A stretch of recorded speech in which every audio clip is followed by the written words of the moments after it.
Sleepy Sheepy here. Today we're going to be looking at the Unga Bonk build. So we do have the Guts Greatsword, which is going to provide us with the Unga, and then we do have the Offhand Stone Club, which is going to provide us with the Bonk. So there's going to be some surprising synergy between these weapons, and we'll talk about some of the benefits and drawbacks of this setup.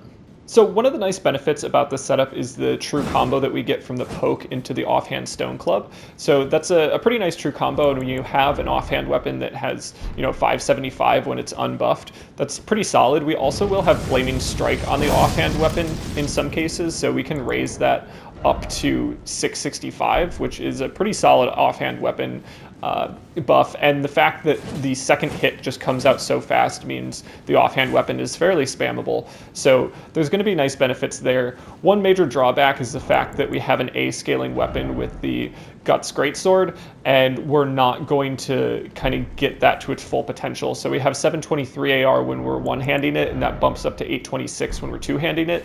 If we drink our physic with our strength knot tier, that brings it up to 848, and one-handed it's at 761. So not massive differences, but we do lose out on some extra AR just by one-handing our weapon and not hitting that hard cap of 80. So that's just something to be aware of. We also do have the option to use the offhand stone club that is cold infused, and that means if we go for our chilling mist Ash of War, then we have extra pressure with our offhand weapon to deliver that frost proc if the initial frost proc isn't delivered by the chilling mist Ash of War. So something to think about there, and you can switch your offhand weapon over to the flaming strike one, especially if you want to undo that frost proc, so you can deliver it again and again. So, that's kind of the idea there. I didn't use the flaming strike too much, but it's a nice way to have a way to undo the frost proc if you're interested in that. As for the stats, we'll be running a pretty standard strength build, so we'll have 54 strength, and we can raise that up to 64 if we drink our physics with our strength tier. And then we have our Guts Greatsword, so that's going to be Chilling Mist with one Ash of War, Stamp Uppercut, which is always just kind of a fun one, and then Waves of Darkness, which is a great way to just kind of stop people from being super aggressive. If you have a group of 3 people chasing you, you can always go for that Ash of War kind of as a turn and burn, and it functions similarly to Stormhawk Axe. So I really enjoyed that. And then we do have the offhand club, and we have the option for the cold infused one, or we can go for one infused with heavy and flaming strike to just have pretty big AR for our offhand weapon. So that's going to be the general setup. We will not be using the Crimson Amber Medallion +2. Instead, we'll be using the Erdtree's Favor +2, and that will give us some additional equip load, which is going to be necessary for such a heavy weapon with an offhand weapon. And then, we want to at least get over 74 poise, which is going to be the breakpoint for heavy thrusting sword. So that's kind of going to be the setup there. And then the armor is Scaled Greaves, Blade Gauntlets, Fingerprint Armor, and Fingerprint Helm. And I feel like that looks, pretty solid for this specific setup. That pretty much covers everything that I wanted to say about the build. If you wouldn't mind considering subscribing, I'd definitely appreciate it. And yeah, let's go ahead and jump into the invasions and arena content. Alright, so jumping into our first invasion, we're going to be interrupting some jolly cooperation amongst a mage, a arcane enjoyer, and then somebody with a Lucerin, which is just kind of a fun weapon. You don't see that often. And the mage is definitely going to be the weakest link in this chain, as they typically are. They're not going to be running too much vigor, and they're going to be playing it a little bit fast and loose with their HP in general. So we hit them for 800 damage, and it does a little bit over 2/3 their health, and they don't heal right away. They start casting more spells. So we can kind of understand that playstyle to mean that they're going to be hopefully the first to go. So I start sprinting at the host and the phantom with the full intention of switching to the mage as I get closer to them, and that's definitely a tactic that I recommend. See if you can bait the mage into some attacks. It'll take a little while to cast, and then switch your focus over to them while the other two are focused on something else. And here you can see the hyper armor allows us to get the Chilling Mist Ash of War to kind of interrupt the Rivers of Blood, and that's going to be super helpful. That particular hyper armor that you get during the Chilling Mist Ash of War, I think it's interrupted by jumping attacks, probably jumping heavies. I'm not sure about jumping lights, but otherwise it's very hard to interrupt, and it's going to be really nice to just kind of counter an attack with a really strong counter of your own, such as Chilling Mist. So eventually we do catch up to the host. They're playing pretty passively, and this setup isn't amazing for chase down. So if you want to switch over to a thrusting sword or a heavy thrusting sword, it may make your life a little bit easier. You can definitely bait some panic rolls and try to wave dash a little bit at your opponent so you can get them with a crouch poke. Also, you could switch to the two-hand moveset of the off club and go for crouching attacks. Those are pretty decent for roll catches as well, but it's not the perfect setup. So here we have a great start with an arrow straight into the wall. We were going for a zoom in, not sure what happened, but that's all right. The frame was unsuccessful. Then we get an unfortunate hit of that little pole there, and now these two phantoms have started coming after us. So we get hit with the Nagakiba that is running bleed grease, so that's going to be slightly problematic, but we go for our Ash of War and manage to get the frost proc on both phantoms. And here we get a nice falling Oonga Boonga kill with the Guts Greatsword, so definitely nice to take advantage of our opponent's fall recovery. And then we see a really smart play from the other phantom using the dragon spell. They did it mid-drop, which meant that I had 0 chance of actually coming to get them, but I was close enough to a corner to kind of minimize the amount of damage they were going to go for. And then here you're seeing me switch over to just the stone club, and for somebody that's, you know, running a lighter build, potentially light rolling, it can be really nice to have some quicker attacks and also be able to interrupt some of their attacks with a little bit of a more spammy thing. So here we can see the true combo we get with the crouch poke into the offhand club, and then just a couple more hits with the offhand club, and we're able to finish off that phantom. So we will be skipping ahead a little bit. We do get a blue summoned into the world, and honestly, blues get kind of a bad rep, but they are really great for replenishing your Estus in many cases. So here we see them die immediately to the PvE. We get a couple extra flasks, and we can switch back to our normal setup and just kind of focus on the host. So I wasn't sure where the host was at this point, but they did throw a fireball my way, which kind of alerted me to their presence and allowed me to switch back over to the great bow.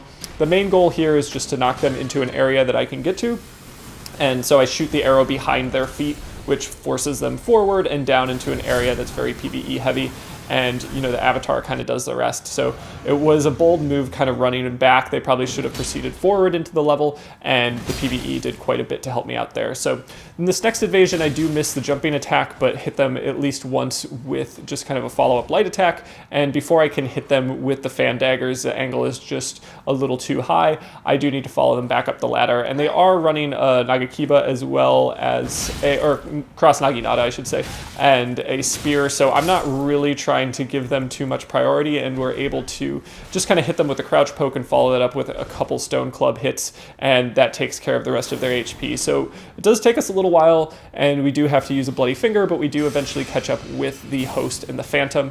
I run magic fortification just because my other buffs had to go away when I used the phantom bloody finger, but we are able to get a nice hit on the host and follow that up with a crouching attack.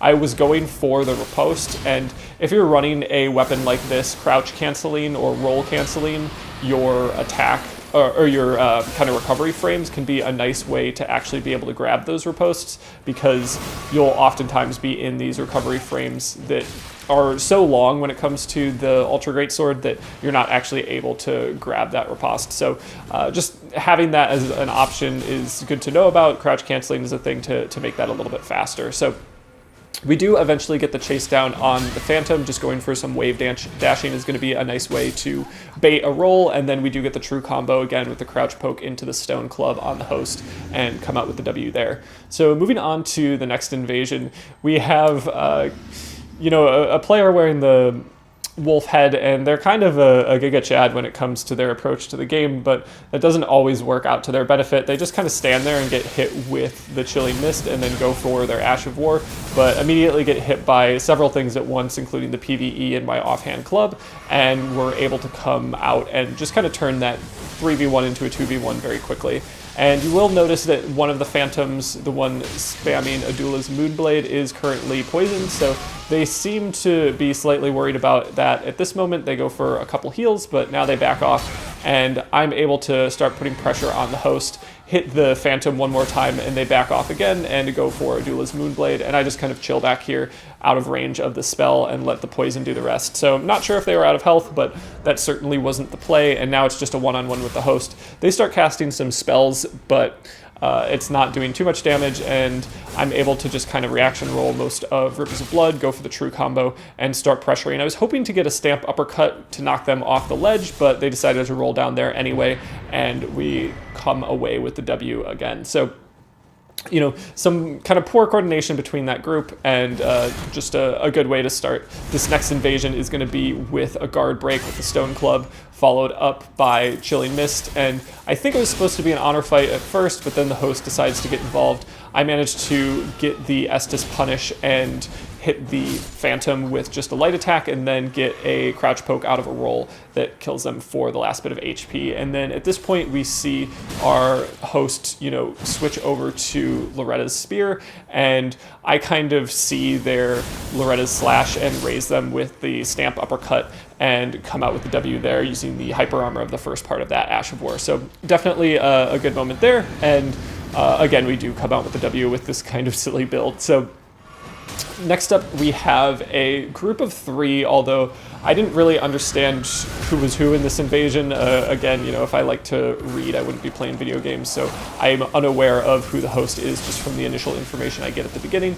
And I do manage to kill one player here with Chilling Mist. They didn't have too much vigor, and now I'm going for someone that I'm not sure if they're the host or not, but they're actually a Phantom. The host is in a different part of the level, and it will be a little while before we catch up to them. So I'm going for just mostly aggressive attacks. I feel like my kind of damage output is going to kind of outweigh their damage output, and they're playing pretty passively. I also note that they have regen on, so the quicker I can end this, kind of the less regen they'll benefit from.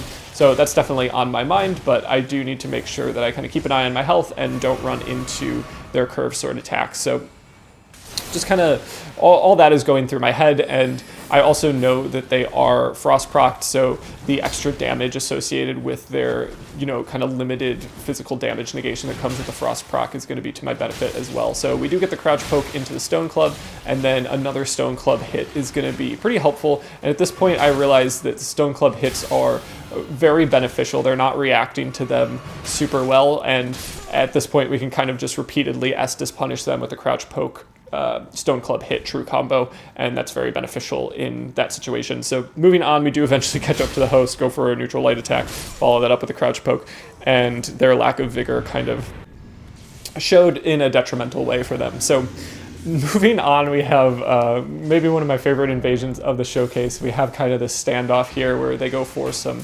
lightning and I go for some great bow shots, and we also have this imp that's just tossing some pots, and the host decides to just Leroy Jenkins it. I hit them on their way up, and then the floor just slams them into the spiked ceiling, which was a really pleasurable thing to see, especially getting them with the great bow during that run across. It was just kind of like the perfect timing there. So a nice moment where the environment came into play. Next up, we have a 2v1, and this is going to be in Castle Morn.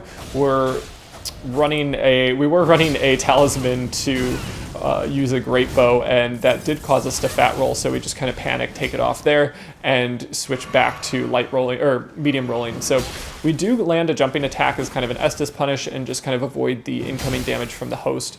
They're fairly predictable with their attacks. They're going for a lot of jumping attacks, so it's easy to just kind of like hear them off screen and roll appropriately and continue to pressure the Phantom. And then we do switch over to a shield just because this Phantom feels like somebody we can parry. There is going to be a little bit of frame dropping, so maybe not the smartest idea to go for these parries, but eventually, we spam parry enough times, we, go for third time's the charm after these light attacks, and just managed to get the riposte with the Misericord. So definitely not necessary, but if you have a lone host, it's always good to practice these things, and even if the connection is bad, it can be a good way to try to judge latency and just predict your opponent. So this next invasion is going to be a 3v1, and it starts out in a pretty bad spot. I definitely overstay my welcome and get hit with many different attacks and really need to kind of panic out of there. So I'm trying to keep an eye on the incoming damage that might come my way.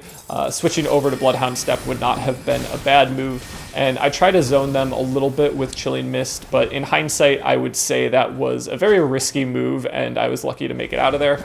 And we do actually kind of give ourselves some space by rolling into this area, and then we do an Estus cancel off the ledge. And what happened here was one Phantom chased me and the other two did not. So that lack of coordination between the group ended up really working out in my favor, where we have the host and the Phantom hanging out back on that ledge, and then out of the corner of my eye, I saw the other Phantom was like running up this way. So I start chasing them, and they just kind of hang out here. I'm not sure if they know how to get back to the host, but they're really not doing a good thing by turning this into a one-on-one, and we're able to get the crouch poke into off club for the true combo and punish their Estus with just a nice running light attack. So the host and the Phantom do finally catch up at this point, but it's kind of too little too late.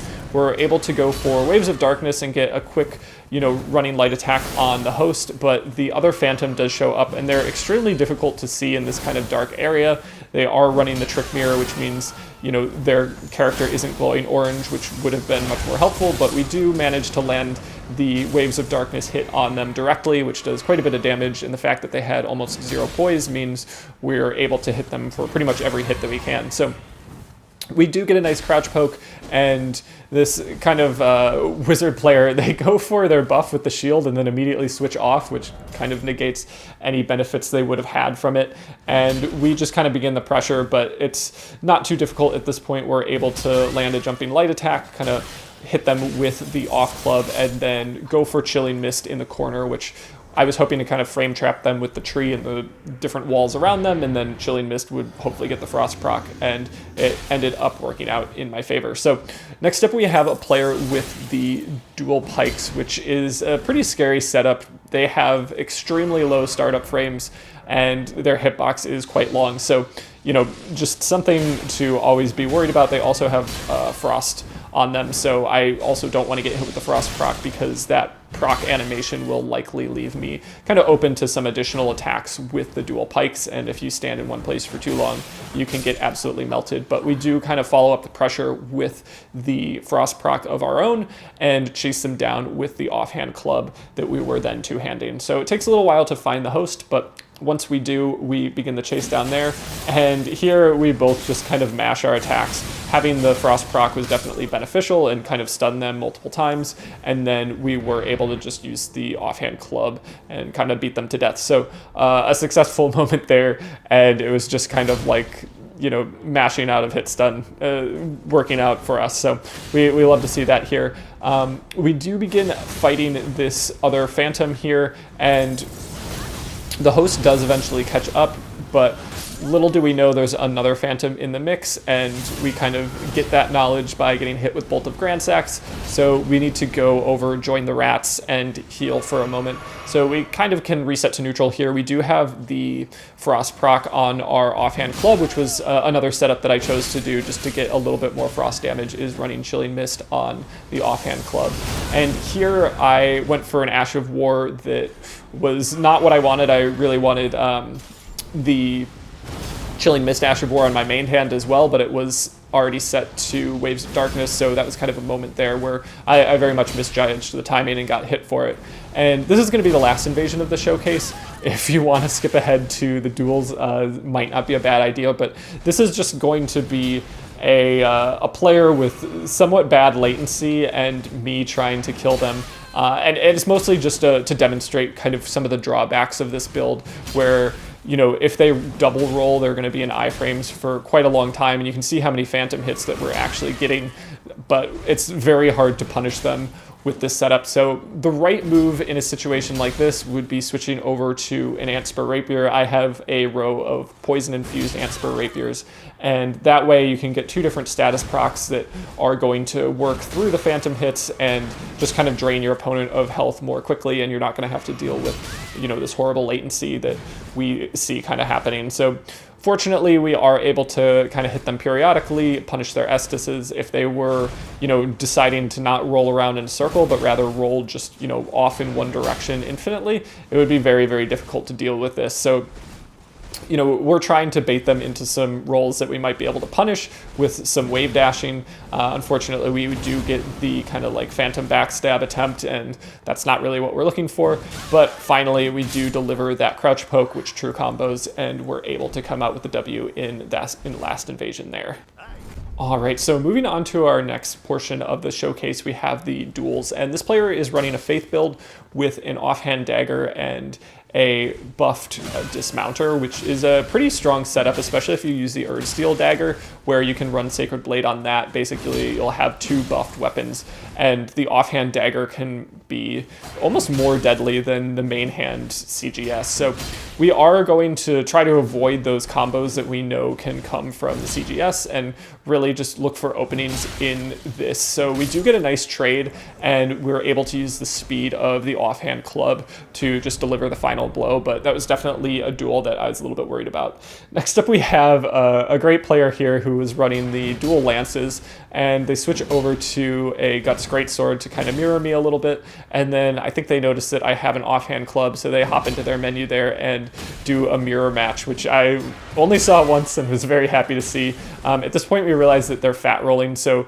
we kind of show them some respect and just back off a little bit, allowing them to swap their armor and, you know, kind of get back to the medium roll. We're not really trying to be too much of a jerk in this situation for somebody that's obviously kind of having a good time by mirror matching this really off-meta setup. So definitely a kind of delightful moment in the arena, especially since they were running Power Stance Great Spears to begin with, but we do get a crouch poke and follow that up with the offhand club, and then we finally do get a trade with the offhand club as well. So things that I'm trying to kind of focus on are getting that true combo if I can, and just really using the kind of weird movement that you can get with just unlocking and locking, moving by running and then coming to a full stop, and then maintaining, you know, pressure on that run button so you kind of store that run, and potentially going for running heavy. So you'll see me do that quite a bit with my movement. It's, you know, one of the few benefits that you can kind of incorporate with your movement style when it comes to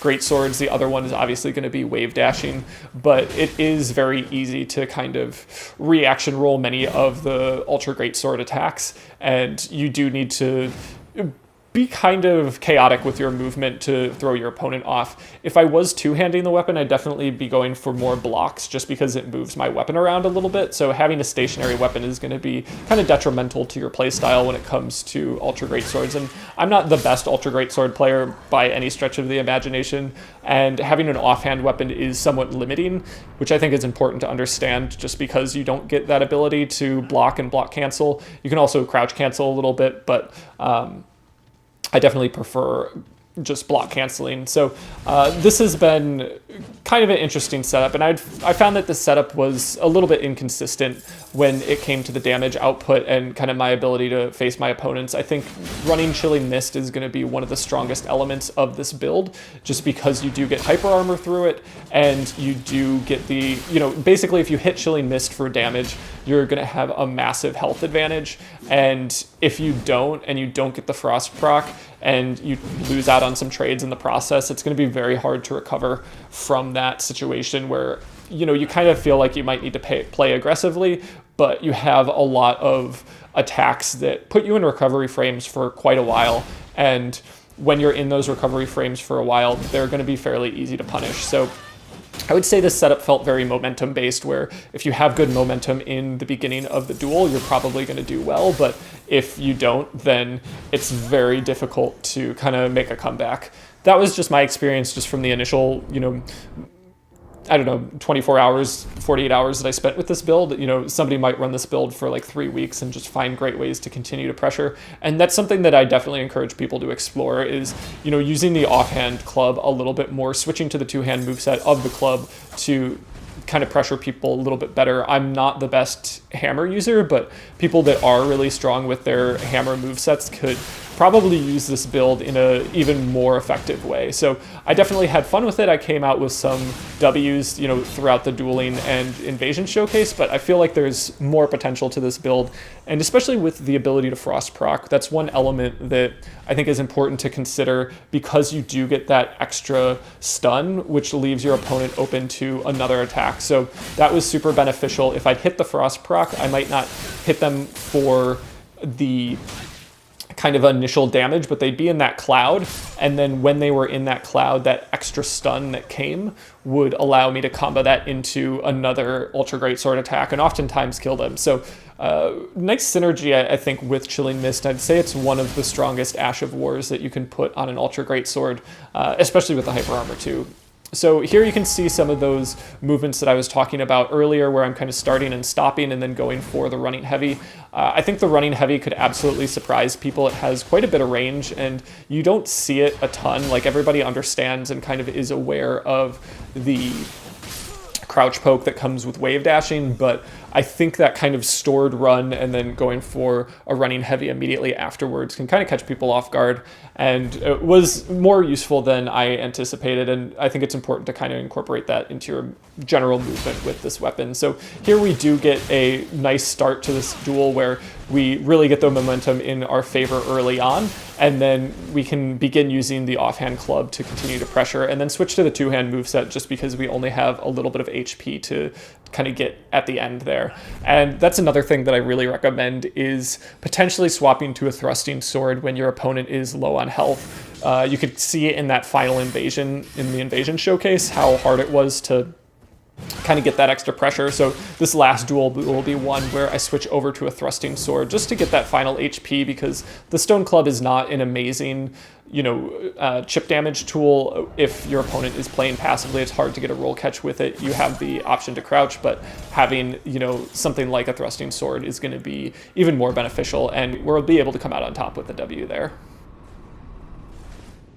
As always, if you made it this far, I just wanted to say thanks so much for watching. I really appreciate everybody's support, and I've been having a lot of fun trying some of these more off-meta setups, especially with offhand weapons like, a Stone Club. So definitely would like to have more recommendations when it comes to kind of silly setups that are still viable. I'm always interested in that type of thing, and you'll probably see like a poison build from me in the near future. So yeah, that's all I've got to say, and I hope you have a good one.